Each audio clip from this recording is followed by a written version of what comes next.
And now, our feature presentation. To infinity and beyond! My name's Bond. James Bond. That'll do, Piggy. Bad boys, what you gonna do? Show you with the box. Who's in the box? Damn! Ew! Get off of me! Ugh, I'm iff. A lot of people go to college for 7 years. I know. They're called doctors. Houston, we have a problem. Hello, hello, hello. Hopefully it switches over here. Welcome in, everybody, to 52/1995, your live movie conversation podcast where we dive deep into the movies of 1995. I am your host, Cody, and I'm thrilled to be joined this week by my fantastic co-hosts, Alyssa and Ryan. For those tuning in for the very first time, we're glad that you're here every week, 52 of them to be exact. We explore a different film from 1995. We dive into the year's important releases, discuss them in detail, and chat with a special guest or guests about their thoughts and experiences with the movie. We're continuing our theme of coming of age with this summer camp classic, Heavyweights. But before we jump into this week's movie, let's talk to our guests and let's see what they think about Heavyweights or what their experience is with Heavyweights. So, both of you, it doesn't matter who. Where were you in 1995? And or what do you remember about watching Heavyweights as a kid or as an adult or anything? So I was barely sentient, but I actually missed. Shocking! I missed this movie as a kid, but this was one of my best friend's growing up favorite movies. So I knew so many of the quotes before ever seeing it, and I think I probably saw it for the first time in my 20s. And I was like, oh, this is amazing. This is hilarious. Like, and I think it's mostly because I had a little bit of context from my friend quoting it our entire childhood. But it's silly. It's cute. It's funny. I even though I missed the nostalgia boat a little bit on it, I still think it's a fun time. Yeah. What about you, Ryan? Well, I don't remember where I was in 1995, but I promise you I was fat. I love this movie very deeply. I don't know how I found it, maybe on VHS. But I remember, I feel like now everybody I talk to kind of knows Heavyweights or has heard of it. But when I was like in love with it, it was like a secret film for me. And most people my age didn't know it. But I have very fond memories of my best friend in high school, Hunter Price. We quoted this movie nonstop. And we would go on like church trips together where you like weren't allowed to watch certain movies, but we didn't want to watch lame movies either. Mm-hmm. So this was a go-to. And we would bully everybody else on these trips into watching Heavyweights yet again. Even if people complained, we yelled at them. We're watching it again. Even to this day, I say things like nobody's seen more butts than you, Uncle Tony, to no recognition. And I don't care. I never explain myself. I don't ask. I don't apologize. There's a million quotes in this movie that live rent-free in my head, and I have a lot of warm feelings about it. Honestly, I think I'm one of those people that you fall into that group that you're talking about, Ryan. Like, I watched this movie when I was a kid, but I did not have like lasting memories of this movie. I think when we did Camp Nowhere earlier, like I think I was a Camp Nowhere kid. I was more a part of those the movies where I was like, yeah, down with parents. And this one really isn't that at all. But I think I don't remember loving this movie immediately whenever I watched it as a child. I definitely caught it on VHS from a movie rental store, and that's how I saw it. But yeah. I think I had to be in middle and maybe high school before I found it and loved it. And probably then I had a different take on it than if I watched it at 9 when it came out, which I maybe did. I also think this is such a good movie for like church camp kind of people, mostly because it's a Disney movie, but you also get away with a lot of cussing in this movie too. And I think there was even more planned to be even more like orneriness, I would say, in this movie than originally than what was perceived there. So quick Well, there's an attitude to it that is trying to Yes. be PG-13. So even when it's not cussing, when it's like telling your dad that he's fat, to his face, like that feels like a Yeah. PG-13 vibe, like a Billy Madison kind of move that you get in Yeah. this like Disney So, movie. okay.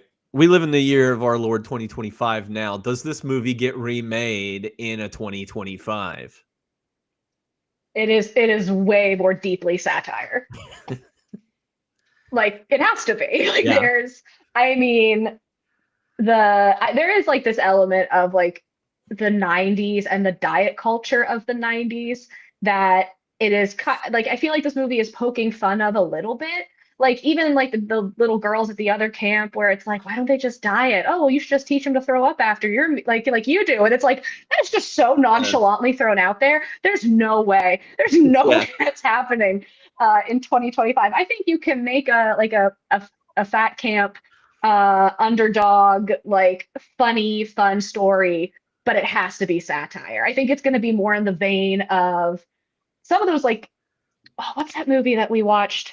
Where it's the concession stand movie, the two best friends who are in high Snack school. Shack? Snack Shack. I think it's going to be similar to that kind of vibe or vein where it's almost indie. I don't know if they're making a kids movie for this. Or, yeah, maybe the adult one, but it's kind of about kids, or like a Booksmart Yeah. kind of vibe would work. I do think a female version of this could like work really well, but it would be impossible, like Alyssa said, to not address like social pressures and like identities of size, like in some way, in the way that this movie does. And one of the things I love about Heavyweights is that it just barely touches on how bad it can be to be a fat kid. But mostly these kids are cool and funny and confident, and they don't hate themselves. And the only people being mean to them is Ben Stiller and a couple randos from across a pond. Like, that's what I love about it. So it's both fantasy fulfillment with just a little bit of like, oh, this is a hard thing for a kid to go through. I also like there's a part in this movie, and we can talk about it later, but where Jerry and Pat are standing on like the dock or whatever, and they're talking about like being fat kids and maybe just once like feeling like, have the washboard abs and everything. And I was like, man, that got to me a little bit. I was as a fat kid. Yeah, that one, and the go-kart scene and the dock scene, because Jerry goes, I'm just so slow. It'd be really cool to be fast for once. Yeah. Oh, buddy. That's some heavy stuff. But yeah, my next question was going to be like, what about a gender flip version of this? Is that possible? And I think you all kind of answered that. But I don't think that movie exists in 1995. No. Because they would treat it this flippant, and that would be it's hard. It's been hard for me sometimes to have my size my whole life, but it's definitely a very different situation for young girls and for adult women.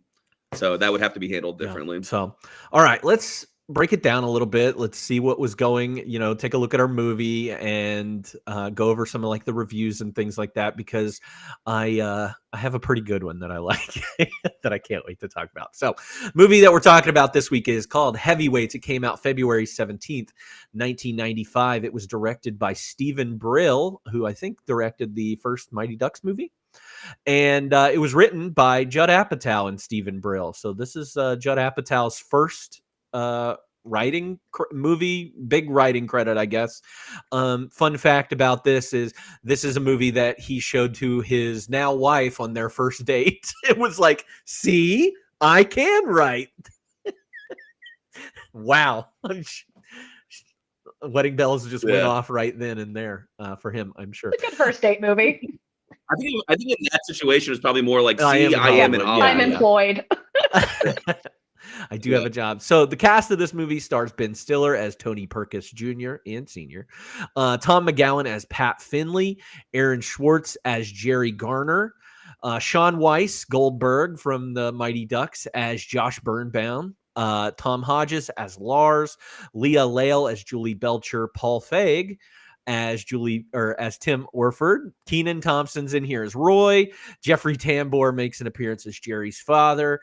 Jerry Stiller and Ann Mira, who are Ben Stiller's real life parents, are Harvey and Alice Belcher. I think that's all right. And then we've got some other people in here that show up, like Peter Berg, who is a director, probably best known for Friday Night Lights. Alan Covert, who is the Kenny the cameraman. He's in a lot of Adam Sandler movies after this point. Tim Blake Nelson, pretty big. I mean, he's been in a couple camp movies himself.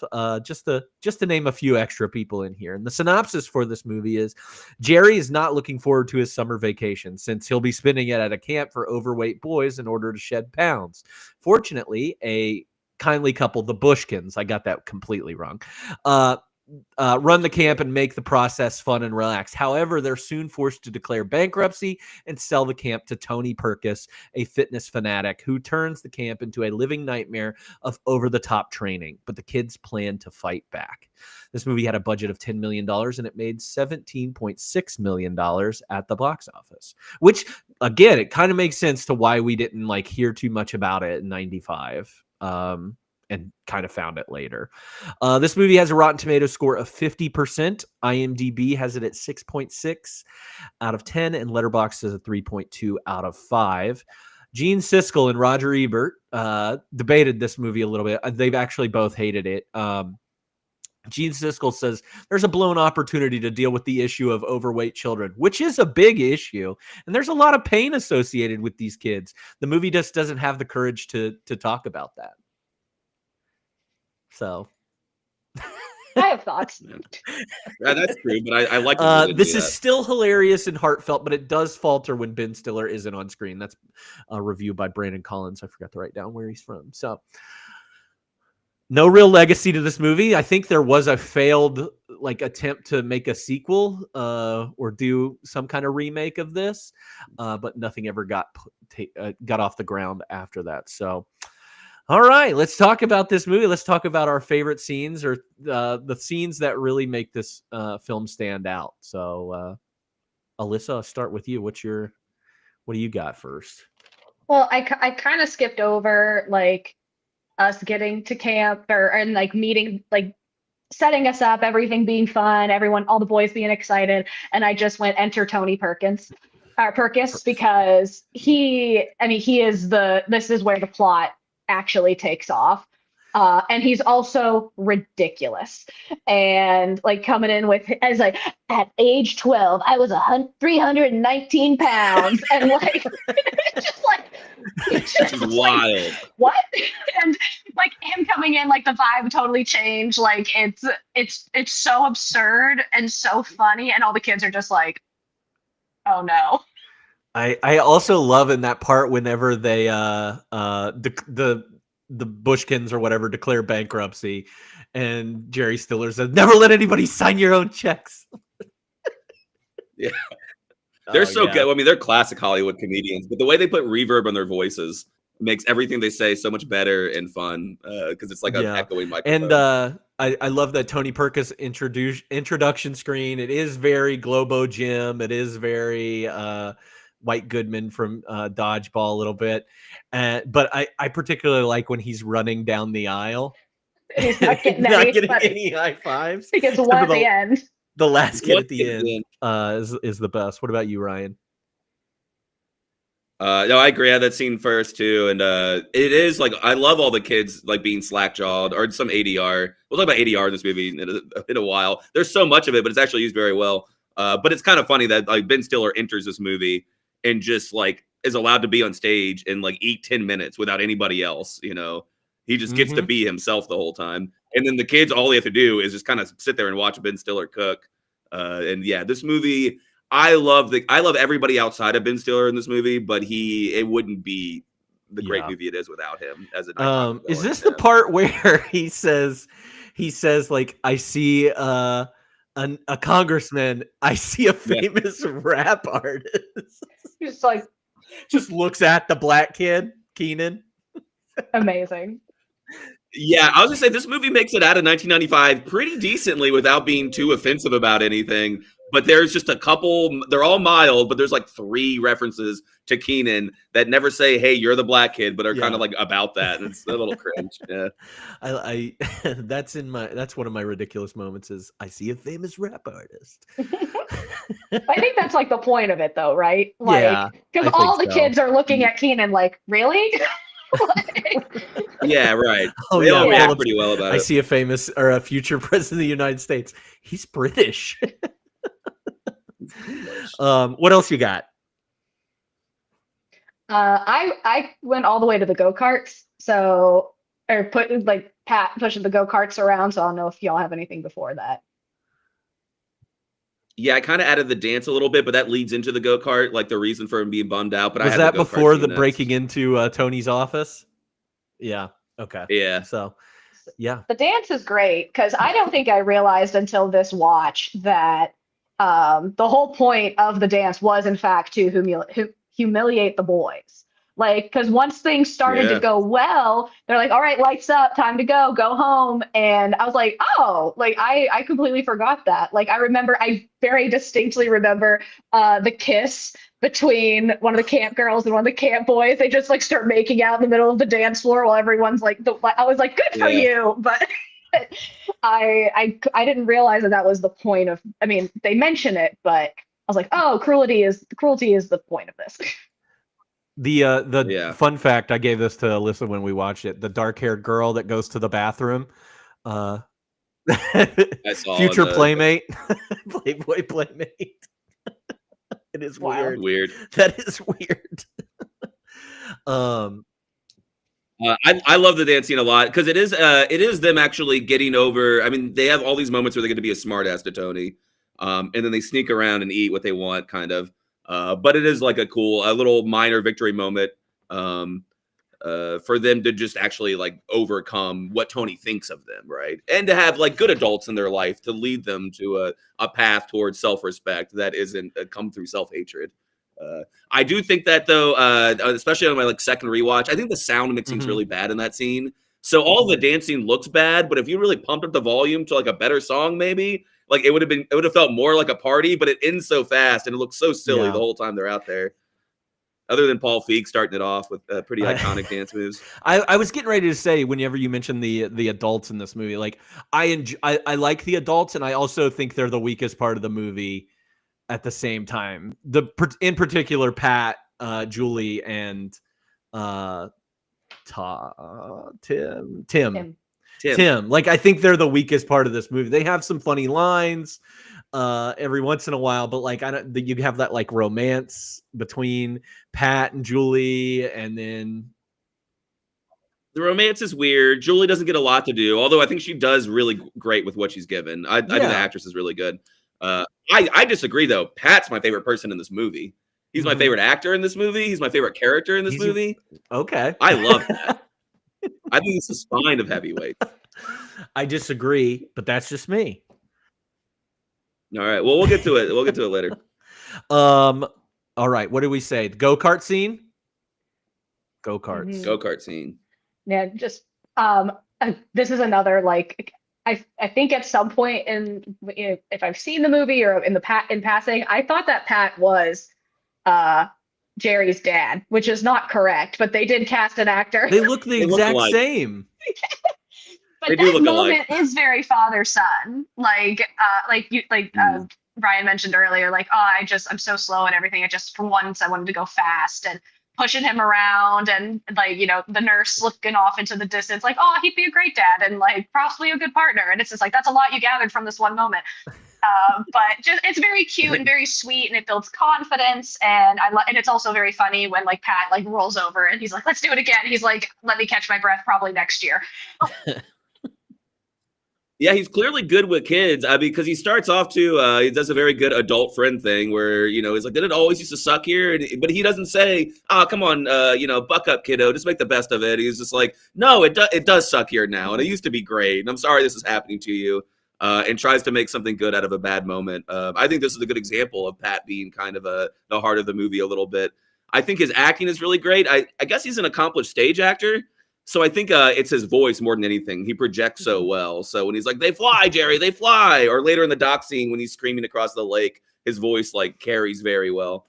that makes a lot of his lines We more actually effective. saw him on an episode of a show on Netflix called Somebody Feed Phil with Phil Rosenthal of Everybody Loves Raymond. He's apparently yeah. the actor Tom McGovern, I think is what his name is. They're like really good friends, or Tom McGowan. They're really good friends in real McGowan, yeah. life, and he was on the London episode of that show. I saw that I didn't look everything he'd been in, but I saw that he had some pretty impressive like stage stuff. He's done a lot of stuff. So I think that maybe comes apart in his like vocal delivery more than anything. He has We've a had great some voice. good fat guy actors this year. That guy from they used to let that happen in 1995. That guy from Crimson Tide that we saw in Dangerous Minds last week. Remember this? Yeah, the smoking that guy. Yeah, guy. he's great. He's another good fat the smoking man. Yeah. Did you see me, Jared? Did you see me, Pat? I flew. Sorry. Yeah. Very good. That's me. I'm Jerry. All right. What's the next scene? I have the hike. I have Tony's office, which I think Okay. Yes. Yeah, the break-in scene's pretty good. Because we get Josh back at that point, right? Yeah. Josh is back. Josh is back. That was Right another after the thing that I was yeah. like, oh, you took away one of like the best of the kids, like the funny things. I forgot all about that. I was like, oh, he's not in this movie very long. Well, that's kind of disappointing. He's Goldberg. Like he's got comedic timing. Like Josh was bad. Josh, like I can hear everything good. in my head.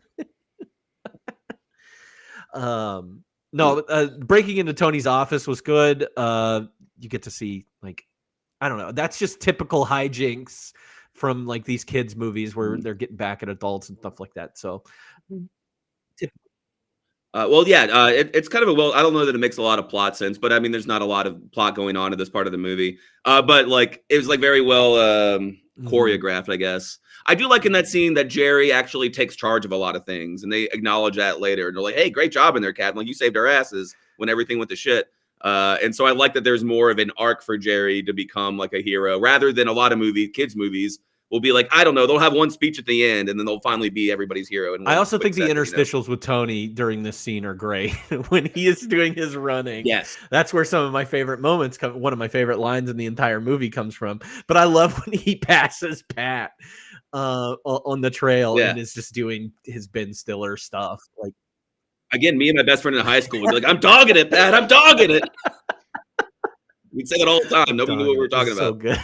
It's so I said we kind of mentioned this when we watched it, but like last year Ben Stiller being in Reality Bites to this year's Ben Stiller of Heavyweights, I'm like, he's great. He's so fantastic, but the range is wide. It's interesting to think of Ben Stiller outside. Like he had that run from like 2000 to I don't know, like 2008, where he was the biggest like comedy actor of that time frame, and then but everybody just sees him as that silly. He's the Zoolander. He's the Starsky and Hutch. He's all these movies with that group of guys anyway.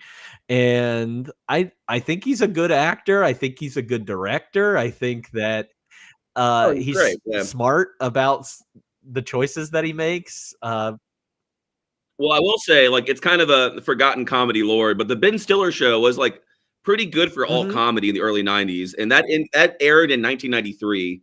And he's probably filming this the summer of 94 because it comes out in February 95. So while that only had one season on MTV, it was a sketch comedy show with Janine Garofalo and Andy Dick and Bob Odenkirk. Like, it was kind of a crazy cast in the early 90s doing sketch comedy. But it was called The Ben Stiller Show. He was like supposed to be the star of the show. So he had cut like some comedy teeth in like a visible way before being cast here. But he kind of arrives fully formed into this role. He's a Nepo baby too. That's true. And he also has great physicality, which a lot of comedians don't do that well. I mean, when he's doing like the downward dog into the upward thing and he puts his tongue out. And my favorite moment in the break-in scene is when the little British kid farts and then Tony gets into karate pose immediately and looks around. He's like, that's what I do. Like he felt a disturbance in the force and just puts his hands up and starts looking around. It was amazing.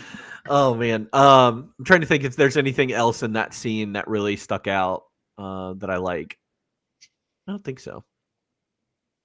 I'll just point. I don't know how they did it, but they really choreographed those kids hiding behind the it's so trees good. and then I running think there's away like a perfectly. little cut, like There's got to be editing. there's like a Is there? little cut right in there where you see it, and I don't think they're actually behind the trees No, when they it do almost it. looks like they've been absorbed by the Yes, tree. yeah.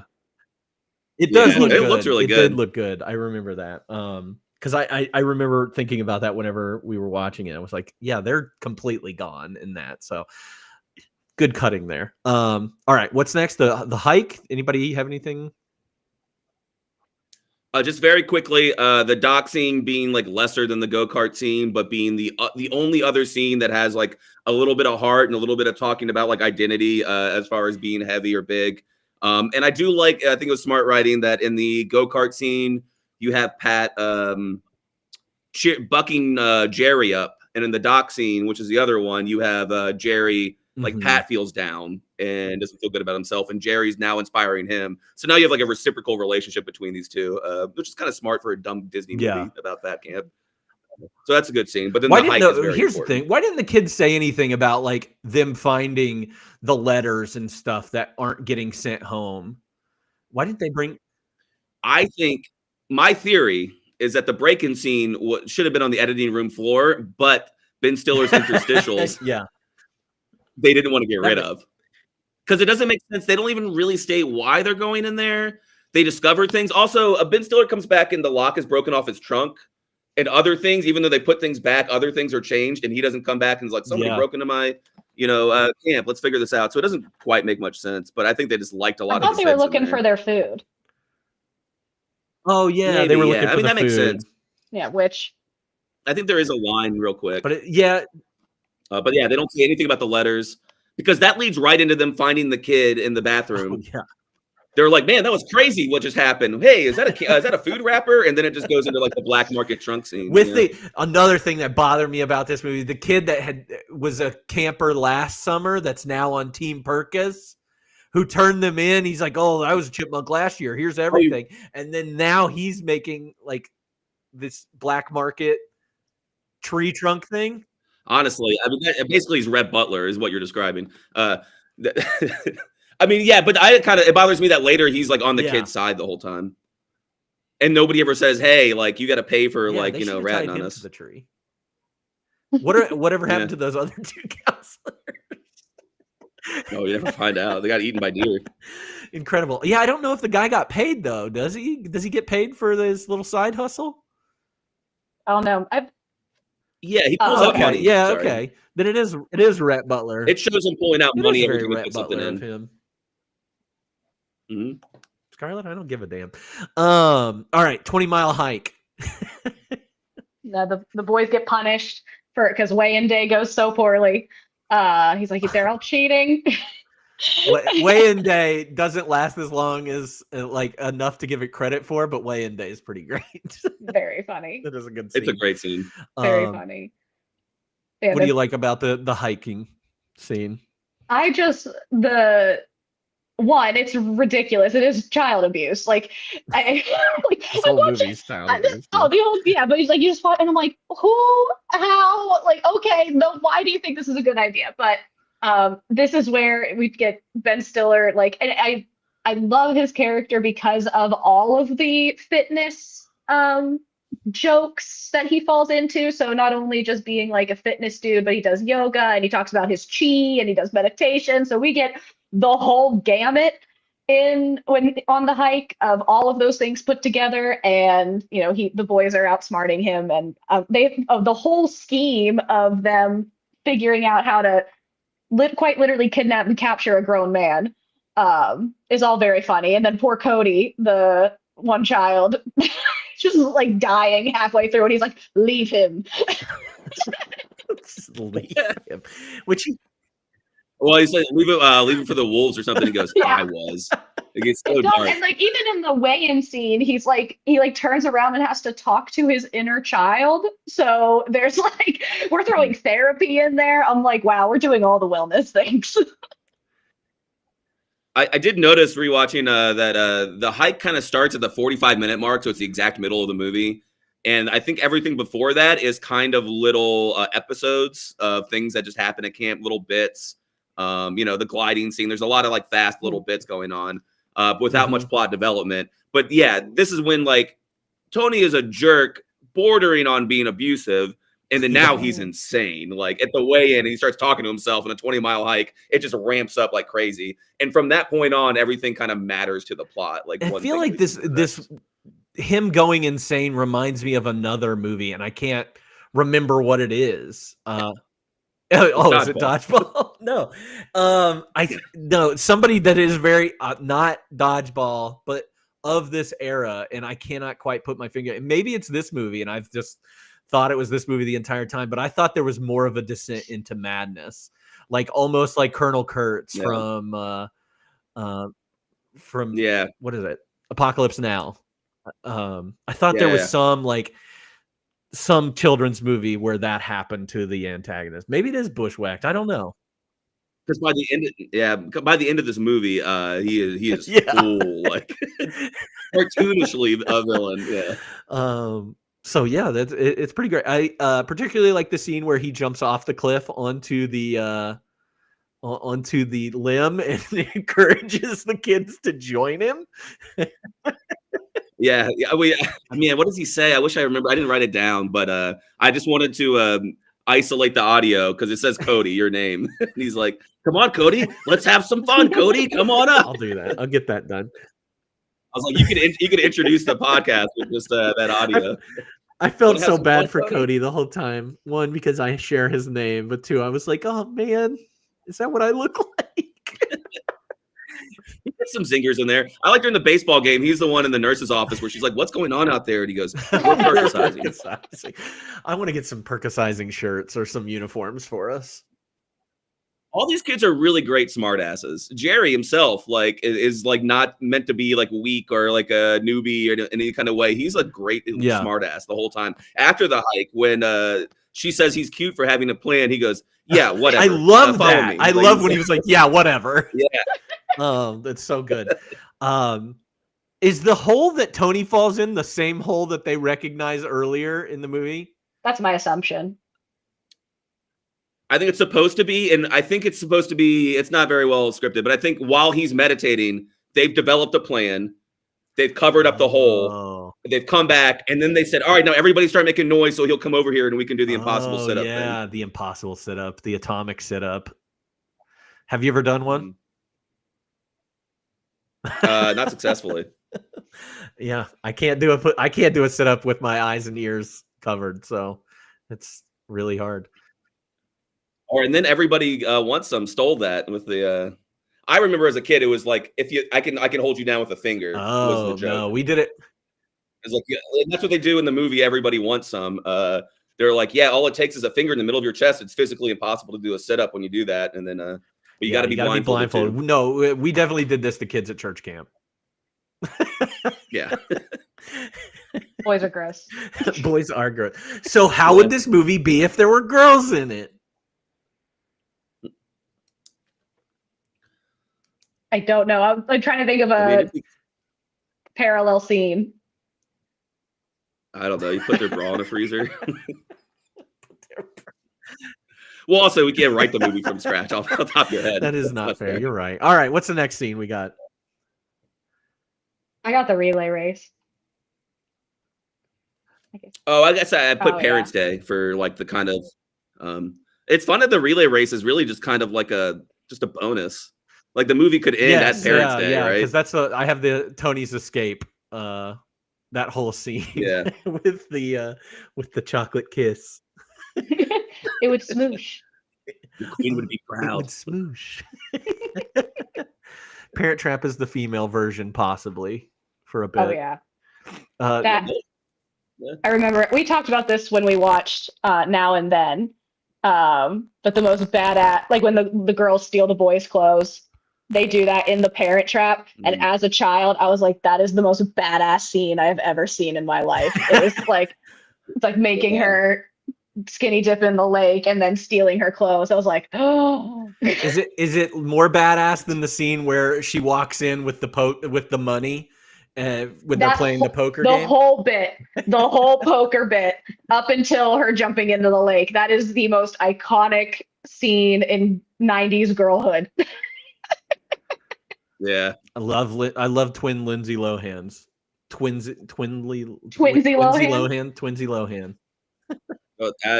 She's She's back. back. Freaky or She Friday. looks great. Whoever fixed her face, great job. Whoever de-plastic surgeried her looks great. Maybe in the most complimentary way possible. Yeah, no, the escape scene is what I had next, and all about Parents' Day and everything. I think it's weird that they choose to expose Tony, like, to the parent. Like, you're adults. Are the parents not going to be mad at the adults that are exposing them? Yeah, like, I get the point of it. I get it. Like, right. No, you're right. I mean, it's like, why didn't you stop this earlier? I understand. Especially when they're adding extra stuff we didn't see in the movie and they're eating rats. It was like, okay, well, you should have called us immediately. Our numbers are on file. Like, what the hell? Like, yeah, I understand like showing the footage, but the editing, like with the nurse being like, this is unsafe. And I'm like, is it what type of like after school infomercial 90s special? Just show the footage. We don't have to have our own editorial comments. It's incriminating to you. Like, I guess the idea is they kind of needed the kids to have agency in beating Tony, right?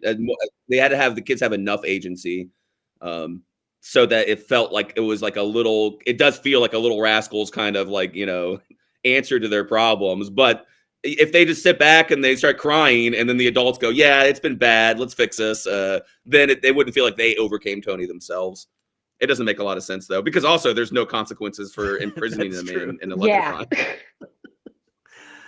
Ben Stiller getting mad at the kid interrupting him was hilarious. Yeah, that was one of my favorite parts of the video that was shown is when he's like, how do you like the food here?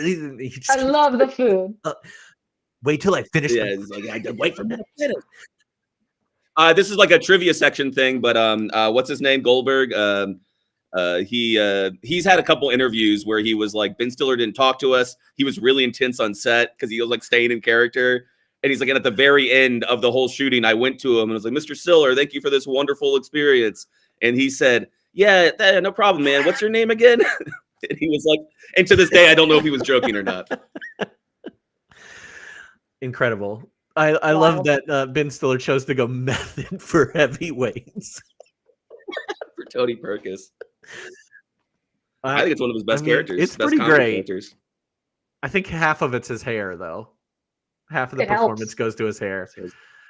I also love when he comes in during the scene and in the windowsill. Jumps down like a spider monkey. And, I mean, he literally says, like, they make like a meta joke. He was like, I think the villain's over the top. Does a backflip down two. Yeah. The throwing of the glass on the ground and then taking a step, throwing another glass and then taking a step. I'm like, oh, we're going full insanity. Let's ride. Yeah. How long do you think he's been in there? It's got to be like 3 days. Because they make it seem like overnight. There's no real timing in this. Well, they capture him and then they have the blowout party. And then the next morning, Pat's like, we got to get our act together, which I think that entire bit should have been cut. And and then he's like, we got to get fit for ourselves. So then there's a montage of them running for fun. So they've had multiple clothing changes. Like there's at least 2 to 3 days in there. And they run around and take all the like they put the signs back up, the Camp Hope signs back up. They do all that. So maybe a week. But it doesn't. You're right. I as much as I'm defending Pat in this podcast, that speech doesn't make a lot of sense because if they wanted to go the like, let's take our own like personal responsibility for our bodies thing, they don't, except that they speed walk once. And there's no like them saying yes, I would like to be healthier while also not be torturing myself. So that's pointless. But I guess they just decided to take down take down Tony without their parents showing them up with him covered in marshmallows and yeah. You want to talk about the relay race? That was cute. That's kind of just it is kind of the big finale. Like I agree with Ryan. It's more of a bonus scene. Like it's not necessary. But it is fun and the it gets us our big ending and getting the trophy, and we get the go-kart running, and I don't know why the children are dressed as Native Americans, but and the other team is dressed as Hercules. There's a lot happening there, but it was very fun and very cute. And they had like even like the wits, the smarts part of it, and there was like a little bit of everything. It was good. Isn't there a camp versus camp in like Meatballs? Isn't that part of Meatballs? Never seen Meatballs. Yeah, I think so. Yeah, it is. Camp like Mohawk across the lake. I think that was gonna be my pick for like pair with. Yeah. I mean, there's a lot of good ones, but that was like my pull out of my back pocket one. Because this has some Meatballs has some of these vibes. I just thought it was like these kids hate these kids for no reason other than they're fat and they're super mean. I did recognize that the camp counselor from the skinny athletic camp MVP, he's from UHF. He's Weird Al's best friend in the movie UHF. I was like, that guy is from something. So noticed him. But yeah, Jerry Flew. There's a Jerry Flew. The only scene that caused them to catch up is that the fat kids were smarter than the athletic kids. That's where they got. Oh yeah, because of the intellect thing. Like they get their ass kicked in the athletic section, they catch up in the intelligence, and now it's just down to pure drivesmanship. And thankfully, Phil, from a person who's never ridden a go-kart till that day, his only experience is Pat pushing him. And and then he flies over the other child and lands on his go-kart. And it's cool. It's awesome. Cool as fuck. But I'm like, what it is. Are they gonna wreck? I think that same thing happens in Little Giants. I feel like, something like that. Think, Icebox ramps over him in Little Giants at some point. Also, this go-kart course, like, is pretty challenging. Like, they have to be like perfectly on a wooden bridge. They got to like go around trees with multiple like things. It's kind of crazy. Like Little Rascals could never. They're just like on the road, you know. This also. But this go-kart course was apparently like 10 miles long. There was like they had to run around with binoculars to different places. Also, where he launches over the go-kart, that's just the pod racing scene from episode 1. That same thing happens. That's the same thing. So they stole it from heavyweights. They stole it from Judd Apatow. They stole it. Pretty impressive. Not gonna lie. Yeah. I mean, the Apache Relay lives rent-free in my head. I know every like moment of it. So I have a lot of love for it, but it doesn't make any sense. It's kind of funny that for a second unnecessary ending, they spent so much of the money for the movie. But they really did. Like, they put a lot of work. There's a lot of extras. There's go-karts. There's decorations and, like, costuming and stuff like that. There's, like, a lot going on. I kind of wish we would have had a return of, like, Tony Perkis coming in to, like, ruin the Apache race a little bit and try and get back at him with one last thing. Or maybe join up with Camp MVP or something. Like, yeah, if they hired them at Camp MVP, that'd be kind of interesting. He's like, I can get in touch with these kids. Yeah, Tony wins the whole thing by himself. I also love in like the beginning of it. All of the kids for Camp Hope are like not kids you've seen before. It's like you see like 5 kids. And you're like, only get the chipmunks until that. The scene where they're all going crazy with the food, and then you see like hundreds of children out there, and you get 2 of them being smart, and you get Josh shaving the balloon. That was his thing because he's been shaving since he was like. Oh, that's the third thing. We haven't talked about the second one yet, but Roy's good at throwing a football through a hole. That one was in there, so he shows up. No Sam. Those children from the MVP camp are also like 5 years older than anyone at Camp Hope. Yeah. I'm like, this is an adult. So we got our racist thing with Roy or Ray or whatever. What is his name? Roy. Anything? What? Okay, we've got the football, the racing, the intellect, the shaving. The shaving the balloon. Cody does the potato sack. Poor Cody. The kickoff with a strong start. Yeah. You gotta practice. Like, we need somebody that can do that. Cody is not your guy. Right. You know, they would have trained harder. They had to do like Parents' Day and take. There's a lot going on, I guess. Yeah, I'm being rude. I'm being mean to him. It's crazy that it happens the next day. The soccer thing. Where the kid just. Yeah, that kid doesn't even try. That's pretty good. Anything else Any other scenes that I know we're missing out a lot of stuff because there's so many like little moments in this movie that aren't big scenes at all. So I'm sure we'll talk about them here soon. You said your favorite character is Pat. Favorite character is that Pat? Everybody? What else? I mean, you kind of have to say Tony Perkis, but other than that, I think Pat's an unsung hero in this movie. I think he's a good actor and he provides a lot of heart. And it's a well-written character. I did say that Tim and Lars are scene stealers. Like Tim is, I mean, he's on stage for 30 seconds, but or on screen for 30 seconds, but all 30 seconds are him just dancing. Like even in the beginning, he's like talk about his buns of steel and him dancing at the dance, like are very funny. And then Lars has 1,000 one-liners that are just insane. So both of them are my scene stealers. Yeah, I had Lars down absolutely for my scene stealer. He's incredible. I agree. I mean, he's like a lot of the quotes that come out of this. I wish we got more. So I knew this a long time ago, but I don't know if he's still around. But if you remember, MC Lars was a popular DJ and rapper. He got his name from this movie. He chose his stage name as because of this. Let me ask though, who's your favorite kid? This is a good question. Who's my favorite kid? I'll go because mine's Salami Sam. I love it. The kid with the braces and the big wet eye. He's so funny. Is he the one who wears smart a beret and a Les Mis shirt to the dance? That's no, Phillip. I think that's Phillip. I think that's the ginger. Yeah. This is the kid with the shaved head and the ducktail. He's got a round face and braces. Yeah. He's the one making out with the girl at the dance.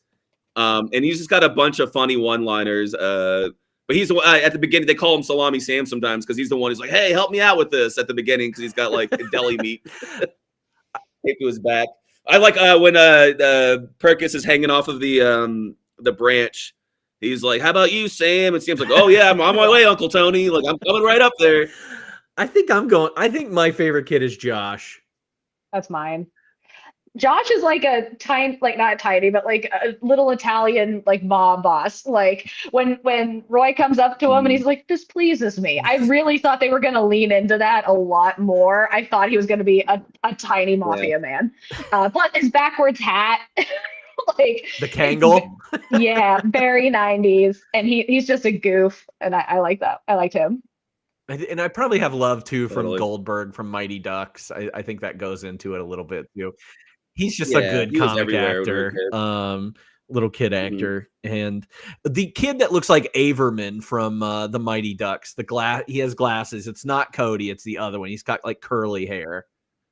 That kid's I don't think it's Averman. I don't think it's Averman though. No, that'd be deep too. It might be because he grew up. Sorry, let me look at my notes. Phillip's pretty great. Is he? Because I'm thinking that the kid with the beret is the one I'm talking about. I don't know if that was Phillip. I think that's Phillip.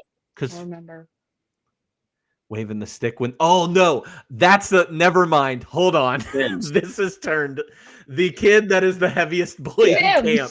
Sims. That kid is my. He's got like the first half of the movie. He just has a scared look with big wet eyes. He's just crying the whole movie. Except when he gets declared the fattest boy in camp, and then he's very proud of himself. Yes. The only time he talks is in the heist scene where he's the lookout. And he's like, "He's coming! He's coming!" Never mind.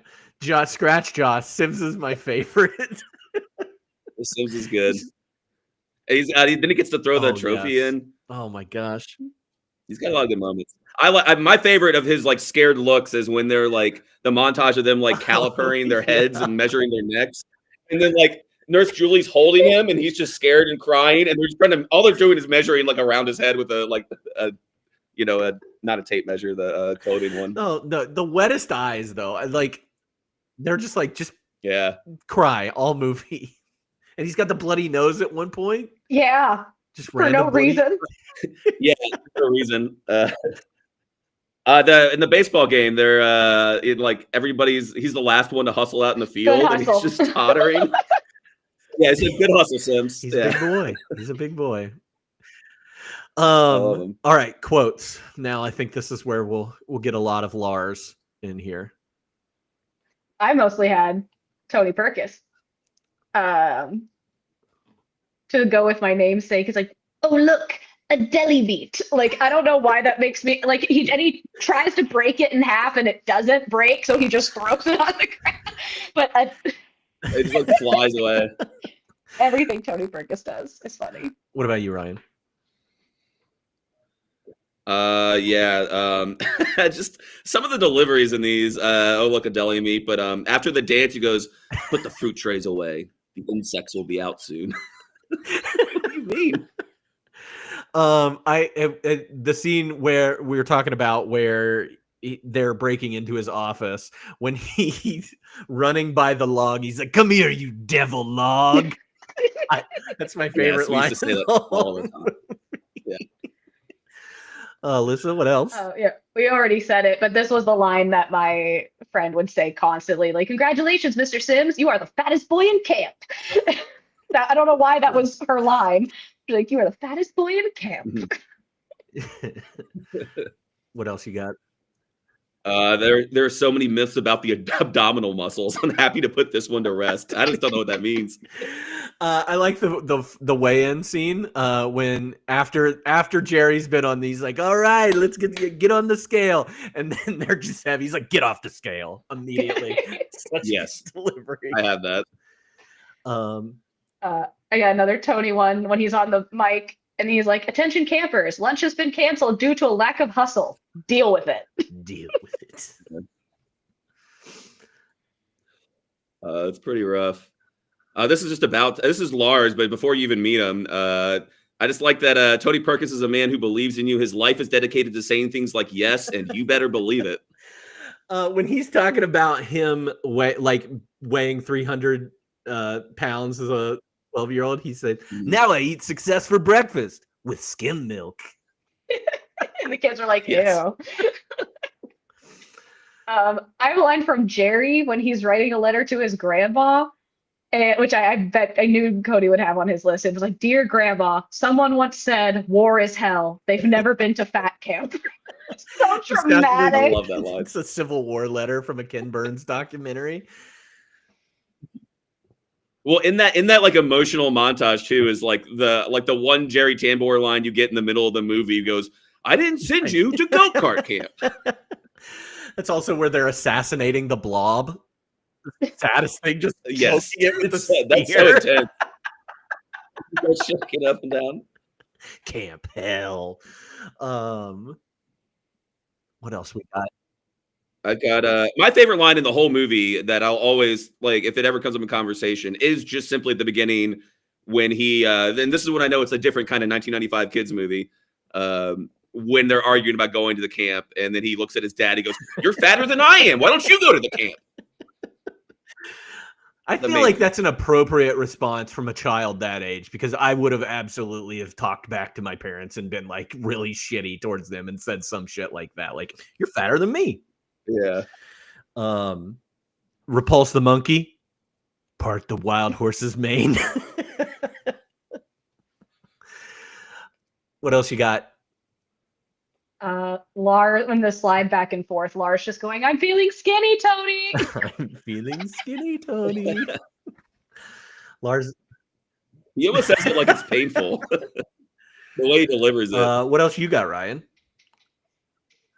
I don't have any more, Tony. I got some Lars. I got some little ones that I really like and learned to love over the years. I just love when Tim says to Nicholas goes, "Oh, so it's kind of like cricket." And he goes, "It's not kind of like cricket. It is cricket."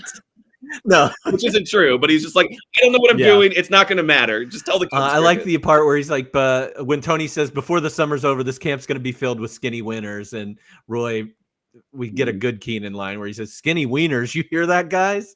There's Keenan's always been fantastic. Yeah. What a career. I didn't write it down, but the whole thing where they when he's in prison and they like mock his motivational things, and it's just Jerry on a boombox, and he's like, "You're a loser. You're a loser with a skinny wiener. You have no friends." We already know each other's names. Whenever Josh makes fun of Lars, we already know each other's names. Anything else? other than nobody's seen more butts than you, Uncle Tony. I know you've probably got a lot of them, Ryan. I've just got a few more, but you have anything, Alyssa? The interchange, I think, is perfect on the airplane where Keena goes, headed to fat camp. He goes, no, why do you say that? Because you're fat. Is that your dad? No, why do you say that? Because he's fat too. And then Jerry goes, well, you're fat. He goes, I know. That's why I'm going to fat camp. We don't get much Roy in the back half of this. No. No, you don't. He's very much in the first half, yeah. I will point out, I do like, because it has become a more difficult word to say, to be funny on its own. In the 90s, you could say fat a lot. But it feels good in a safe movie like this that the jokes are funnier when they say fat. When they say the word fat, they kind of hit harder. So when like Josh comes back and he's like, must be good to see my big ass again. I want him to say fat ass. So the lines I have like from Lars are when Roy steps on the scale, he goes, very fat, I see. And then when they're taking the pictures and he's picking his nose, he goes, put your fat finger down. You broke my camera. Broke my camera. So there's something maybe just in retrospect in 2025, there's something like mildly transgressive about using the word fat that makes those jokes hit harder when they use it. Kind of. Maybe that's it. Yeah. Anything else? Real quick, the chef saying, just Peter Berg in his one little cameo was like, I heard it. Sorry about your little friend Josh. He's dead. Yeah, I love all the things like he doesn't have his legs anymore or something. Like he can't use his legs anymore. All those little stories about Josh after that, pretty good. Yeah, and the last one I have is Lars, where he goes, "I don't pee in the pool, in the water," and he pushes the kid in, and he looks at the other kid. He's like, "Don't drink the water. He just peed in it." How does he know that he peed in the in. water? That's a good question. Unless the kid is like sitting I there don't know. peeing in the water above it. And he's floating on his back and peeing upwards. It's the only thing Honestly, I can think of. That's big. Don't drink that. He's peeing in it. Oh man. Biggest laugh, cry, scare, or thrill in this one. We said a lot of them. Like the way check-in is, I think, the funniest scene. Tony Perkins running down the line and getting no high fives. Yes. Jerry saying, yeah, whatever, to the nurse. One we haven't talked about yet is the buddy system. When he's like, Lars is like, I have him on the body system. And she's like, body system? And he goes, buddy! And then like they're barely popping out of the water going, buddy! And Lars's face, he delivers so hard when he does it. Lars like, is he's incredible screaming full force. It really is. I had the buddy system as my biggest laugh. So funny. The one I have a couple. One's kind of a quote. I forgot though. When Jeffrey Tambor shows back up for Parents' Day, and he goes, "You look exactly the same," and then they hug or whatever, and he's like, "All right, well, show us where to go," and he runs off, and he just mutters to himself. He's like, "He's almost a pound." You're fat. But my non-quote one is when right before Josh disappears, the way they freeze frame and then like do the white screen, like, oh yeah, like he's getting murdered. True. I did think that was Scream 2 when the deer shows up. So somebody in chat says Lars very funny. Yeah. Again, those two other counselors who they were left to fend for themselves.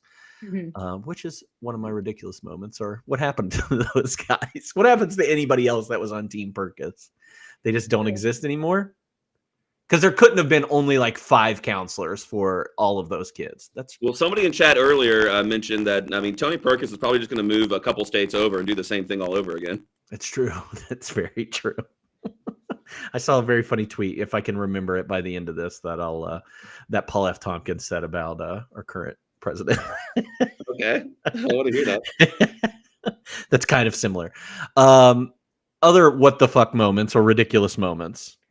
I said just fully kidnapping a man. Like they just fully kidnapped Tony Perkins, and the adults are fine with it. The kids are fine with it. Like it's funny, but I'm also like, that man has been in that in a cell for days. I'm like, we're just fully condoning kidnapping. Cool. Like, it was very funny, but also like what are the logistics of this? Yeah. Where is his bathroom? They built like this makeshift cage and they hooked it up to a bug zapper and they even have like a little food slot they made. It's a lot of hard work that they're finally doing for themselves. Fully put that man in jail. Love that. I said the 1995 racism towards Keaton. Well, that's what I have too, but specifically the one we haven't talked about yet, the worst one is when he like tricks Roy into giving him a hug, and then he finds, then he like uses that for a chance to pat him down, and he finds a Pez dispenser like a gun tucked into his sock. But I had to read this online and notice it in the second rewatch, but it's true. When he like empties the Pez dispenser, it is the sound of a gun being like the bullets taken out of a gun and bullets falling on the ground. They do that like on purpose, put that sound in there. Jesus. And when I rewatched it, having read that online, I was like, oh, that's exactly what that is. So like at first I was like, oh, it's a little weird that they're like found drugs on the black guy or something. But now I realize it's supposed to be a gun, and they use like the sound of actual bullets and an actual gun being discharged to do it. So it's pretty gross. Wow. Yeah. Still your favorite movie now, Spencer? Also, the bulimia, the eating disorders thing. Yeah. The casual bulimia. Although those girls deliver that moment so well. Oh, like, they do. Very, very good. For characters with like 3 lines, they're doing a great job. Well, also, I mean, eating disorders were a very prevalent thing, like obviously a very prevalent, but like in media thing. I believe it was, especially during the mid 90s. We saw an Angus earlier this year with the at the end of that movie when she's like, I'm bulimic, and Angus is like, well, that's stupid. Why would you do that? Yeah, there was a more crap. Like I don't think now you could have a random. I don't know. It depends on the movie, I guess. But you couldn't very easily have random like references to eating disorders as a joke. But I did see that in the 90s growing up more. Yeah, also the era of like heroin chic and models and stuff like that too. Yeah. So it got worse. It got worse in the 2000s. Like it was like building. This is a complete side tangent, but there was an episode of America's Next Top Model where the women, the girls in the show had to depict mental disorders. So anxiety, depression, and there were a set of identical twins, and one had to depict anorexia and one had to depict bulimia. And it was fucked up, and it is burned into my brain. I mean, I don't know, but that was like very 2006. Yeah. Wait, was like it 10 years behind? Was it fucked up because it was so like bad and out of touch, or was it fucked up because it was so good that it like traumatized you? Like it affected you. Yeah. Okay. All right. This is the same show that changed people's races on purpose. Yeah. Yes. Also remember that episode. I think I remember watching it and being like, because you're watching it and you're like, oh, groundbreaking. They're depicting mental illness that nobody's talking about. And then you see the pictures and you go, that's very disturbing. Why did we do this? So it was within the 40-minute episode. You got both emotions. A little bit of distance, you back up. You're like, this is kind of weird. Yeah. Oh yeah. I'm trying to think. Like, I feel like My So-Called Life had episodes. I think Party of Five had some ED episodes too. I'm pretty sure like all the like melodrama, like soap opera stuff in the 90s probably had an arc for a character. Beverly Hills 90210. Full House had one with DJ. Oh, okay. Oh yeah, it did have one with DJ. Hers was Exercise though. I don't remember. That's a different type, but I don't. Well, then Saved by the Bell had the like diet pills, right? Yep, for diet Jesse to stay skinny. Mm-hmm. Yeah. Caffeine pills. Yeah, diet pills were crazy. We were talking about that with somebody the other day. Like they just straight up gave people speed and said this will help you lose weight without explaining any of the side effects. So yeah, people got they still have are still getting paid off of that. I think I see like those lawsuit commercials every once in a while for some of those diet pill ones. Yeah, that was crazy. Did it work? It worked, but you got addicted to the speed. Yeah. Yeah. It works. That's a whole side. Meth also works. Yeah. That's one of the 4 plots in Requiem for a Dream. Yeah. It is that bad. Oh, that is true. I forgot about hers. All right. Wait, let's see. Where am I at on my thing? Best music moment from this movie. Love Machine. Oh, okay. Love Machine. It's just a love. And him coming out just like freaking out. I'm like, yes, let's go. That one's my favorite. Again, I said they needed a better song. They didn't need a better song. That's what I had too, is Love Machine. But they needed to like turn the volume up or mix it a little different, especially when everybody's dancing. But yeah, that was a good song for it. And Him and Pat dancing to it's pretty great. I had the blue Danube, or For the whatever blob? for the Blob Danube. the blob. Well, the scene isn't. What is the music that's playing whenever they're having their like freak fest with all the food and everything? Well, maybe that's Blue Danube. There's another classical thing for the blob. I saw Yeah. that the Blue Danube waltz was in the movie, and I assumed when I saw the blob thing that was. Yeah, no, I love that whole scene with them throwing the food around and eating the food and everything. I thought that was really good. I think really good production value in this movie because like when they're that scene, like they spend money and time to like film, and everybody's covered with food. The next morning, like when like there's trash evenly and like wildly spread around, and everybody looks fucked up. They didn't just like do it to a few kids at the front, you know. And so good at like those kids. I mean, obviously it's like parallel to a big drunken party, like an Animal House. Like this is the results of that, and like them being essentially drunk or hungover the next day. I thought that was really good. Did you all listen to the Camp Hope concerto though? Yeah. Yes. It's great.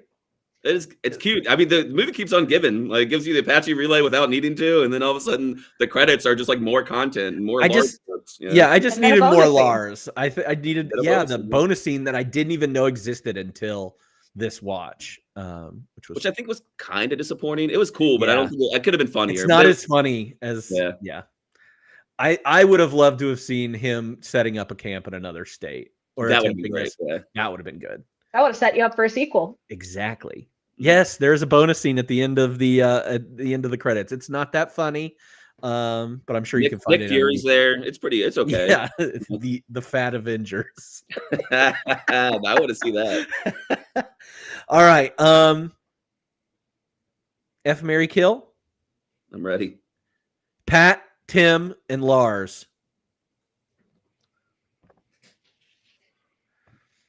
And then my hot take is this movie actually good? But that's a different thing. Yeah, we'll get to that. I think I know. I think I'm going to go not controversial, but I think I'm killing Lars. Mostly because if I were to fuck him, he would fat shame me. And I do not want to marry him. Like, he would not want to fuck me. Just as a general life statement. I want to marry Tim because Tim's my favorite. But I also don't know, I don't know if I want to have sex with Pat. Because Pat's like lovable. But I don't want to kill Pat and have sex with Lars. This is where I'm having a difficult time. I'm marrying Tim. Yeah, I think marrying Tim. Him. I kind of like the idea of marrying Tim. He loves to dance. He's great with kids. He's funny. Confident. He's confident. Like, there's a lot going on, like, personality-wise, and I'm like, I like this. And Pat's precious, and he's adorable. And that's kind of how I see him, probably because he's so much like the kids. Like, he would be a great dad if you're going that route. Typically, when I do F, Marry, Kill, I'm marrying for money. None of these people have money. They all work at a summer camp. Mm-hmm. That's true. I guess I'm killing Lars. I'm effing Pat, and I am marrying Tim. All right. Ryan. Killing Lars, fucking Tim, and marrying Pat. Pat, I'd marry Pat in real life. I love Pat. I'm a real Pat stan. I think he's great. I think I'm fucking Lars. I think I'm going with no. Chat. I'm not going to go with Chat. I think I'm marrying Pat. I'm killing Tim, and I'm fucking Lars. Yeah. Well, don't sound sad. That sounds like a great time. Chat's marrying Lars? Yeah. Don't pay attention to that, Chatter, because they're not they're not right. I was like, I need a reason why. You can justify anything. I just need to know the why. I think I just needed more Tim. Like, I needed Tim to almost have a romantic relationship. Like, he should have got with like Kenny, the cameraman or something. Yeah. I needed something like that. I needed Paul Feig to be something other than so Paul Feig. F, Marry, Kill, the cameraman, Lars, and Tony Perkis. Oof. I think I'm fucking Tony Perkis. Yeah. I mean, he's got that body, man. I mean, you're really rolling the dice and what's happening there. I mean, it's going to be weird. We'll but say you it's might walk away- exercise, and that'll make me feel good about it. Yeah. Interesting. Then I'm marrying Lars, and I'm killing Kenny because I just didn't like Kenny's vibes. He gave me, and like until the end of the movie, I was like, I don't trust this cameraman. He's smoking. He's just like, what's going on? Yeah. I don't know. I don't have an answer. I think maybe it's the same as Cody's. Yeah. Yeah. If you marry Lars, you got to go live far away with him. And who knows where far away is? They never tell you. They do never tell you. But he has a job here, so he can stay. Unless he does it and he gets deported. Oh, well, now, 2025. Yeah, 2025, ISIS picked up Lars, and he's gone. That's canon in 1995. That's how they blackmail him to getting out of the tree and helping him. True. Yeah. Oh, my gosh. Oh, yeah, far away from here sounds nice. You know what, Chad? You really cooked to that one. Good point. Good point. I'll go ahead and tell you the joke that Paul F. Tompkins said. If J.D. Vance were a true Catholic, instead of defending Trump, he would simply assign him to be president of another country. Great. That's my boy, PFT. Great joke. Let's see. Okay, best performance. Ben Stiller. Yeah. Ben Stiller, but also Pat. You're a big Pat stan. I love it. Yeah. I love it. Okay, recasting. If you had to do a 95 recast or a 2025 recast. I didn't recast 1995. Me neither. Yeah. Well, I did both, but I only looked at Tony Perkis, and you couldn't really do better than him. I think all the kids do a really great. You can do like marginally better with everybody outside of Tony Perkis, but everybody does a great job. Like I don't know if you can get like a huge improvement out of the Pat, Tim, Julie characters, and the kids do great.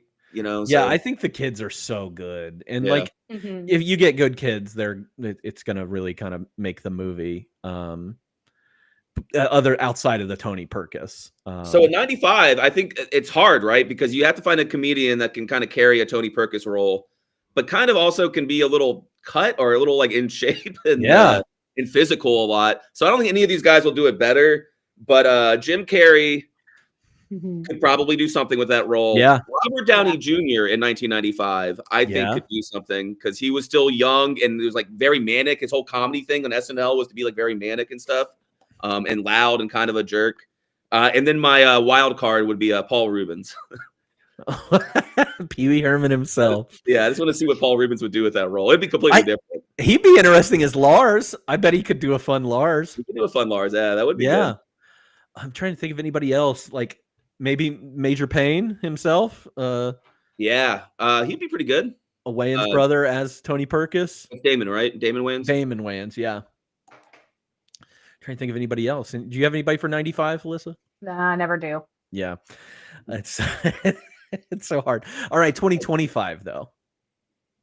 I had two. So my Tony Perkis, I picked Glenn Powell. Because again, you need someone with a bunch of abs. I think he wants to be funny so badly. Like he's done like comedic roles, he's done serious roles, he's done like the rom-coms. I want him to go full crazy. I want him to go full Tony Perkis because I think it would be a stretch for him. Like give him the wig, you keep the wig, and you just that was my one big one. And then for Pat, I said Jacob Wysocki. I love Jacob Wysocki. We just watched him on a YouTube video recently, or we've been watching the Try Guys a lot, and he's so funny. And I think he'd make the Pat role more of a comedy role than but I bet he could do it. I bet he could do like the sweet side, but he is hilarious. Or maybe he's a more expanded Tim role, right? Because then he doesn't have to like carry the weight of responsibility, but he's like the fun, fun guy. True. Yeah, I love that. Wysocki. Yeah, I'd see him in anything. But he'd be really good in any summer camp movie. I think would be awesome. Yes. Isn't he in a movie called Jerry? I don't know. About a fat kid in high school. Like I'm pretty sure it's Jacob Wysocki is the lead in a movie called Jerry. Interesting. I don't know. Who knows? To the internet. What about you, Ryan? Did you cast anybody in 2025? I had a few. I thought of Joel McHale could maybe pull it off. Not as well, but I think he'd be good at it. And then one just came to me as we were talking. Walton Goggins would be a great Tony Perkins. Oh my God, that's a good one. Yeah. I didn't even think about that. He's Who's he? crazy. Walton Goggins is from You watch Righteous Gemstones? Justified, Righteous Gemstones, hold on, Vice let me look. Principals. He's He's got a already horse got the mouth. hair for it. He has a horse mouth. The White Lotus. Hateful Eight. Oh, I hate that guy. I mean, I don't hate that guy. I hate his Walmart commercial. He's yeah. fine. He should never be in commercials. They suck. Yeah. But I agree. That would be great. But yeah, He'd his be Walmart, I do not like his Walmart commercial, but he's fine. He plays loud and insane and physical very well. Mhm. If you haven't seen Vice Principals, watch Vice Principals. Yeah, I think it is the funniest out of those Danny McBride. I agree things. with that. I'm not the biggest Righteous Gemstones fan, but Walton Goggins as Uncle Baby Billy is a character for the books. Yeah, Baby Billy is so funny. He's great. Vice Principals, he says the most fucked up lines, and I think he just delivers them so well. So I like that. That's a great one. Anybody else? Well, who else do you cast? That's about it. Adam Devine came to mind. He would try. I think Adam Devine in the Tim role could be funny. Like a guy that used to be fat and is now the skinny kind of guy. I think that'd be good. I feel like Adam Devine has done a lot of I'm gonna be a Lars type character things. I don't know that I like him very well. Yeah. But, I mean, he'd get cast. Flula would be a good Flula Borg. Yeah, he'd be a good Lars. He's still around. Yeah, if he's still working. I said Jake Gyllenhaal as Tony Perkis. Okay. Because of his role in Bubble Boy. In Bubble Boy. No, in the John Mulaney's Sack Lunch Bunch. That character he plays in that, I was like, that's Jake Gyllenhaal, I think. Yeah. Paul Walter Hauser as Pat. If you don't know who him, look it up. He's in a bunch of things. He's in I, Tonya is probably the best. He's the fat friend in that. And then I said Troy Gentile, who to play Tim. He's the older brother on the Goldbergs. Curly headed guy, used to be fat. So I was like, hey, this would be he could actually, bring that to the character. That's it for that. Those are mine. Anybody else? Timothy Oliphant. That's a good one. Somebody said that in chat. All right, fun facts. We've already we've peppered in some of the fun facts. What are some things that you learned, Alyssa? We've said all of mine. Okay. But I did not know that the wife. I knew Ben Stiller's dad was in the movie. I did not know that was his mom / his wife. That was news to me when I looked up fun facts. Yeah. But we have literally said everything. Nice. All right. What about you, Ryan? This I just saw on IMDb, and it's not that relevant, but it is kind of mind-blowing. I'm glad somebody put it, that this is technically the 149th live-action Disney film, which is crazy. That is crazy. Yeah. I started watching all the Disney films, not seriously, but I did that once, and I got from the beginning. I watched all of the Merry melodies and stuff like that, all the early silent cartoons, and I got to the 1960s, and that's when you die. With nature documentaries. I'm thinking about skipping over the nature docs. Yeah, plus 10 Old Yeller ripoffs. They get a hit and they make 10 more you've never heard of that are the exact same movie, low budget. There actually one of my fun facts has been going around the internet on Instagram and TikTok and everything is deleted scene from this movie where the Seymour Butts joke was actually supposed to be a Peter Fitz joke. Josh says to Tony that the chipmunk bunk snack hoard belongs to Peter Fitz. Then Tony asks, who's Peter Fitz? And Josh answers with, anyone's Peter Fitz if you push hard enough. That was in the movie. That was filmed. Yeah, it was filmed. You could see the ADR over it. I think that joke's a little gross, maybe even homophobic, or just a little gross in general, especially. But I do wish that they had something better than the Seymour Butts joke. And going into, there's a lot of times they ADR the kids saying "oh shoot" instead of "oh shit." Yeah, I do wish they had kind of pushed the boundaries or allowed to push the boundaries a little more and making some more adult jokes. So the Peter Fitz one's more clever and original, even though it's kind of not a good one. It reminds me of Mean Girls. It was Mean Girls had filmed so much and they had to cut it back to make sure it was PG-13, but Butter Your Muffin was supposed to be Pop Your Cherry. Oh, okay, yeah. Which Stuff like that, and then you look at it and you're like, well, we all would have been fine if you'd put that in there. Why not put it in there, right? Yeah. There was another one that's like a boner, about a boner, getting a boner, and I can't remember what it was, but that scene's been going around like TikTok and Instagram as well. The kids just talking about getting a boner. What in heavyweights or yeah, in heavyweights, not in not in that. Yeah. So. I as a side note, there's a ton of ADR in this movie, but it's done really well, and I think it helps. Like I could tell when Ben Stiller is like ADR in his own lines, and it sounds so much better. He's got such a good voice, so those lines hit a lot harder. So I don't usually that's like, and maybe it was a sloppily produced movie. So usually that's a sign of a sloppily produced movie, but it made this one a lot better because the kids project a lot. Their voices are very loud and clear. I think it helps a lot. Yeah, apparently the boner thing was when they were getting physical examinations by Nurse Julie, and they're talking about accidentally getting a boner. Oh, I see. And then also, it says instead the scene ends with Josh getting a taste of his own and leaving before his turn, hiding his privates on the way. So Josh ends up getting a boner when she does a physical on him. And then when they're searching Tony's cabin or whatever, they draw wieners all over everything. That would be funny. That one, I don't need the boner at the nurse thing, but yeah, if they drew wieners all over like cabins and stuff, that'd be pretty funny. Skinny wieners, specifically. Oh, skinny wieners would be good. Comically skinny wieners. What else you got, Ryan? I got two more. Apatow said that Paul Thomas Anderson told him that he loves heavyweights. Oh yeah, I love that. I've seen stuff about that he has come out and said that he loves heavyweights. So it's more public. It's not just Apatow flexing. And my last one is kind of a tragedy if true. Sean Weiss is Josh, right? Mm-hmm. He said that he didn't want to do this movie, and he was told that he wouldn't be allowed to do D3, the Mighty Ducks third movie, if he didn't do this. So he was kind of like bullied into it. Yeah, kind of sucks. Yeah, that does suck. And he's kind of, but also as a kid who's like popular enough to be able to make choices and be okay with it, you're still not allowed to make a choice. You're gonna be like, I don't really want to do heavyweights. But like, nah, you're going to, kid, or you're not gonna, or we'll kill your career. You know? Yeah, and he kind of had a sad career afterwards. Like, he got on drugs and everything and was homeless for a while. And I think he's better now. Like, I think he's better now. I think, some people did like, what is that thing where you raise money? Where they what? GoFundMe. Like, I think people like got around and did a GoFundMe and got him back on his feet and into rehab and all this other stuff. So he's doing good. He does like cons and he does a lot of the conventions and things now. So I think he's doing a lot better.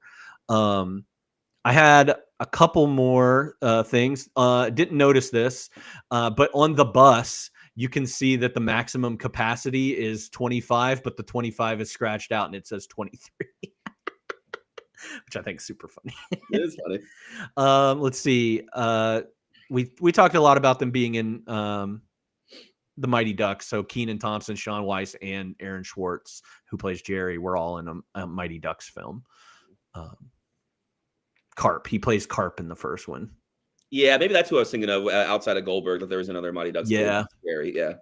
The other kid looks like Averman, though. He does, yeah, but he's way smaller and younger. Yeah. Like a Fine Wine and Dish, if you could pair this movie with another movie for a double feature, what would you choose? I only picked one movie, and I actually added a book, too. So my movie is Angus, which, again, both 95, both about being fat and being a kid and having your hero moment, your underdog moment at the very end, and also weird side references to bulimia for no reason. But that's the only one that really came to mind. The book pairing I have is I recommend this book to a lot of people. It's called Fitness Junkie. So it is one of my favorite books. It's a fiction. It's very heavily satired of the fitness industry, and it's very funny about like a plus-sized woman who is fired from her job at a fashion magazine because she's gained too much weight, and the only way she can get her job back is if she loses weight and gets skinny again. And there is an element of a Tony Perkis character being the co-owner of the fashion magazine, So that came to mind while watching this. It's very heavy satire on the entire wellness industry. And I think of that when, again, watching Tony Perkis. He does the crystals at the end, and he's got the, he goes to therapy because he talks to his inner child, and he does, Taekwondo. And I'm like, oh, we're just throwing all of it at the wall with him. So I'm like, he's an interesting character. So that's why I paired it with that book. It's also one of my favorite books. I think it's very funny. Nice. I love a good. That sounds cool. I do point out that like it's a lot of it's funny, but I kind of want to roll my eyes a little bit at like mid 90s with Tony Perkis, where like everything that's like hippy dippy is definitely like the butt of a joke and stupid, and no normal person would ever like do Tai Chi or go to therapy. Oh yeah, everyone should go to therapy. Everyone should go to therapy. No, you didn't imply that, but the movie kind of does in ways that I'm like, oh yeah, it does make fun of it. Yeah, it does, and I think that's like an interesting add to it. I'm like, oh, he's just wellness. He is wellness. Yeah. So totally. Yeah, those are mine. Nice. What about you, Ryan? I mean, I think my best pick was Meatballs. There's a bunch of other movies I think go well with it, but Meatballs would be my pick. I just was reminded of, I don't think it's very good, but you might remember, Cody, or maybe you, Alyssa, the Paul Giamatti like mentoring like a fat kid movie. Oh, it's not Win-Win, is it? Maybe it is Win-Win. Where he gets him on the wrestling team, or no, because that kid's not overweight or heavy. That's Win-Win. Yeah. I'll find it, but it just occurred to me. I was wondering what it was. Is it Tony? Is it Tony Clifton? It's Tony Clifton. That's it. It's, I pair every movie on this podcast with Man on the Moon. I said Wet Hot American Summer is a good camp movie if you want to watch a camp movie. Holes is another one, book or movie if you want to read that one about. You have a crossover character there too, or crossover actor. Oh yeah, Tim Blake Nelson's in there. He's in Holes. He's in Holes as well. I keep seeing him everywhere, and after me and Sage watched O together, and I realized that he directed O, like he was popping up. So at the beginning of Heavyweights, I go, "Tell me about that." Yeah, I keep seeing him, and he pops up at the beginning of Heavyweights. I was like, "Oh, there's the director of O again." Yeah. Wasn't there a whole? Is there a whole thing on Criterion that's like directed by Tim Blake Nelson? Maybe. I don't know what else he's done, really. He's everywhere, though, in the 90s. Several movies, yeah. Dodgeball, I think we talked about. This is an obvious pairing with Dodgeball. Camp Nowhere is also a obvious pairing, I think. 94 movie about summer camp. Kind of same vibes. So those are mine. Anything else? I was looking for mine, and I found A Fat Kid. Is that the Jacob Wysocki movie you were thinking of? No, Terry is the name of the Jacob Wysocki movie. That's the one I was thinking of. That's Jacob Wysocki? Yeah. Oh, that's the movie I was thinking of. It doesn't have Paul Giamatti, but Terry's the movie. Oh, okay. And then there is another Jacob Wysocki movie. That's just called Fat Kid, I found. Fat Kid Rules the World or whatever. Oh, yeah. Sad about like suicide and stuff. Damn. I don't want to watch that. That looks awful. That took a turn. That took a turn. Yeah, that one's about suicide. Oh, Jacob Wysocki's in that though too. Oh yeah. Hey, he's getting roles. All right. On a scale of 1 to 5, how likely are you to rewatch this movie? We've got a five stars. I'll watch it. I'll watch it today. It's so fun. What about you? Oh, that's an easy 5. Yeah. Yeah. I give it 4. I'm a contrarian. Yeah, and I don't know. I thought when I watched it this time around that I was going to like have more love or nostalgia for it, and I don't think that this was the movie that I thought it was. I'll have to do a little bit more digging and see if I can remember a movie where there's another outlandish bad guy like this. Yeah. So I'll have to look for that. All right, rate this film 1 to 5 stars overall. I was between a 3.5 and a 4. If I have a lot of love for this movie. I have a lot of love for the quotes in this movie. I think Tony Perkis is a fantastic character, and I have like a weird soft spot for Ben Stiller because I'm just kind of impressed by him as a person. But the actual plot is fine. Mm-hmm. Like there are things I want more of. There's things I want less of. I don't know if I would ever rewrite the movie or remake the movie, but It's too funny. I like it. I do like it a lot. So I'm somewhere between, I guess, a 3.75 perhaps. Mhm. I love that. What about you, Ryan? So here's the thing, Cody. Give it to As me. a person, I am grumpily, snobbishly, very anti nostalgia slop. Outside of 52 Slash, everybody I hang out with has bad. 52 Slash are the only good conversations I have about movies. Everybody I'm hanging out with these days just can't, like, every John Popper, bare naked ladies, I don't know, crappy action movie, League of Extraordinary Gentlemen, Van Helsing slop. It's all the best movie ever. It's all amazing. Oh no. And it makes me angrier and angrier and angrier every day. I'm trying not to be an asshole. And I also, in general, try to separate my nostalgia from how I feel about things I had when I was a child, right? 5 out of 5. It's the best movie ever made. Objectively. Objectively, the best movie ever made. I give it. Hey, when it's your favorite movie, it sticks with you, and I can see no wrong in it. It's like my child. Yeah, It's like, yeah, you're perfect. I You're a little get angel. it. I get it so hard. I again, because I did not have the nostalgia or the love of this movie or watching this movie, I had to give it 3 stars. And I also said that, like, I just, again, I wasn't as into the adults as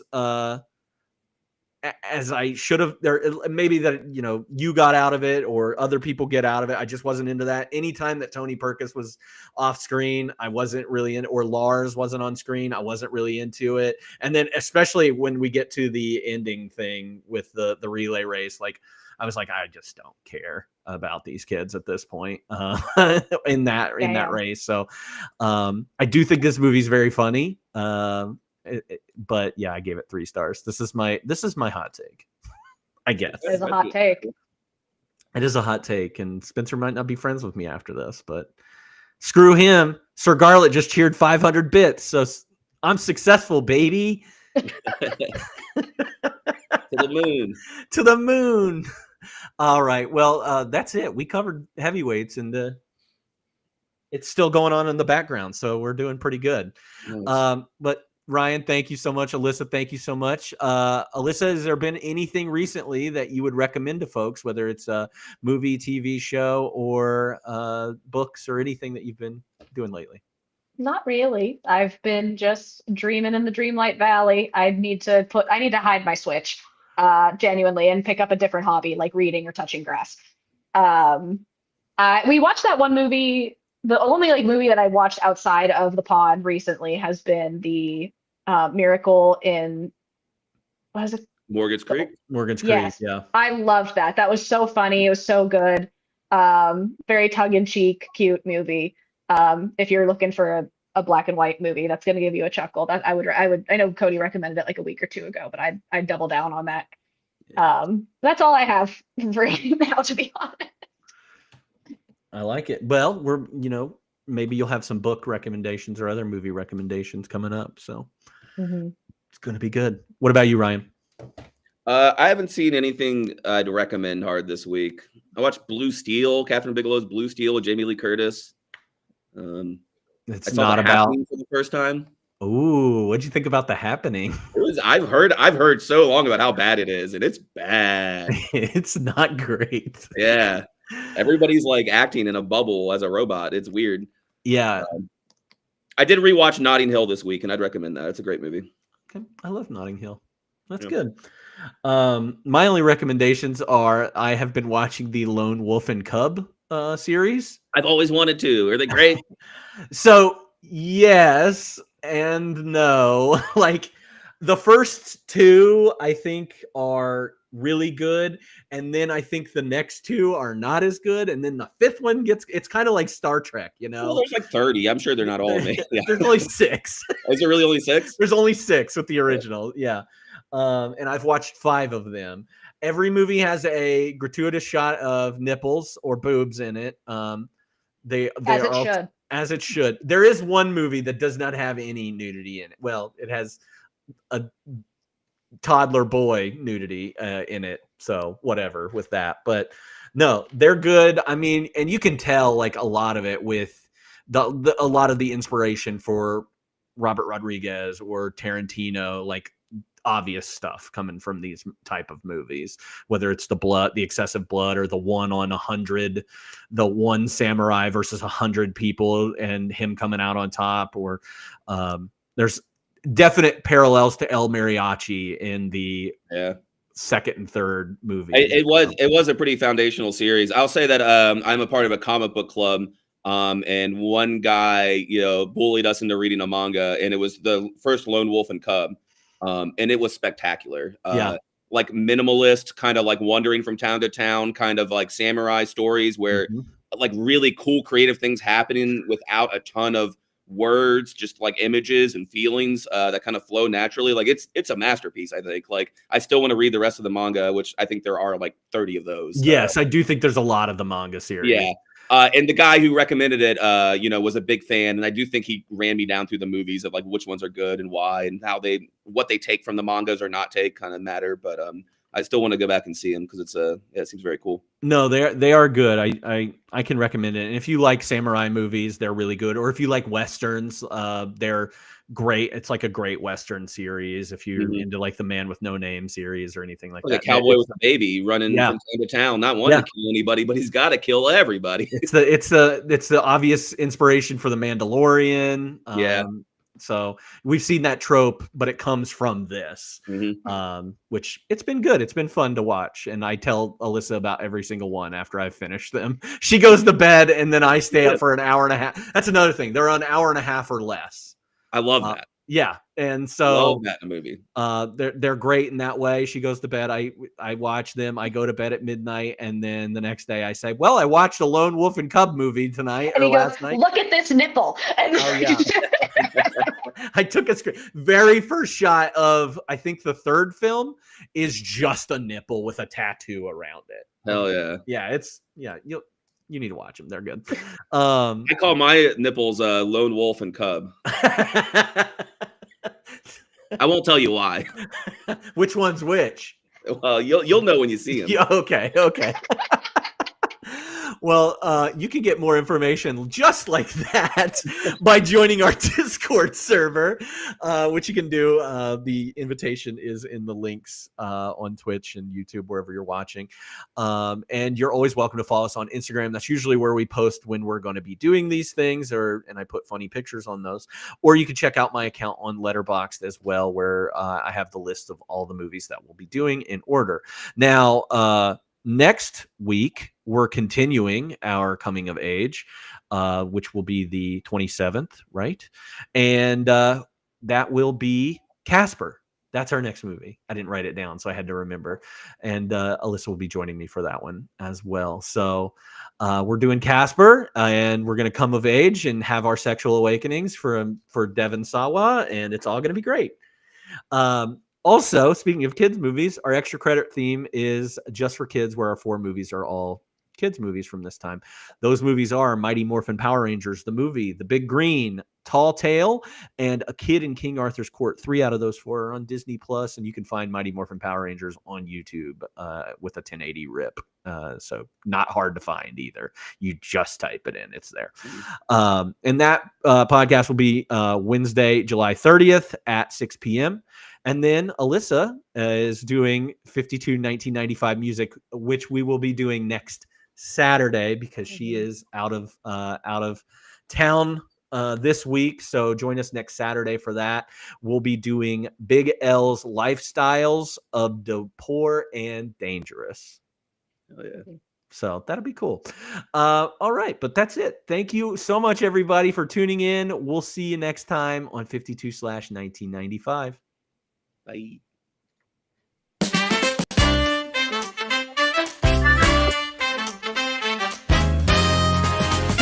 What a year, what a time. Big screens, dreams, a movie rewind. From talking toys to heists gone wrong. We're watching it live and singing along. 52/1995. Grab some snacks, we're going live at